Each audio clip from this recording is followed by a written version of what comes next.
ഹജ്ജ് സീസന്റെ സുഗമമായ നടത്തിപ്പിനായുള്ള വിവിധ ജോലികൾ, നടപടിക്രമങ്ങൾ, സേവനങ്ങൾ എന്നിവ ഇതിനകം തന്നെ ആരംഭിച്ചിട്ടുണ്ടെന്നാണ് സൗദി ഹജ്ജ് ഉംറ മന്ത്രി തൗഫീഖ് അൽ റബിയ ഔദ്യോഗികമായി പ്രഖ്യാപിച്ചത്. ഒരു നല്ല ഹജ്ജ് തീർത്ഥാടന അനുഭവം ലക്ഷ്യമിട്ടാണ് ഒരുക്കങ്ങൾ നടത്തുന്നത്. സുഗമമായും സുരക്ഷിതമായും ഹജ്ജ് കർമ്മം സംഘടിപ്പിക്കുവാൻ വിവിധ സർക്കാർ വകുപ്പുകളുമായും സ്വകാര്യ സ്ഥാപനങ്ങളുമായും ഏകോപനം നടത്തിയിട്ടുണ്ട്.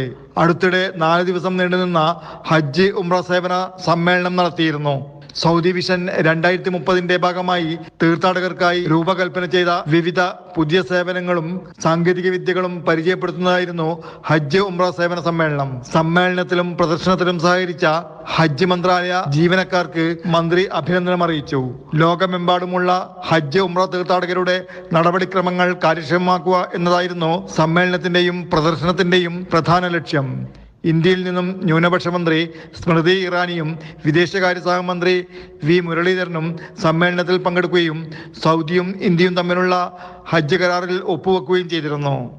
Jafar Ali, Palakkode, Mathrubhumi news, Jeddah.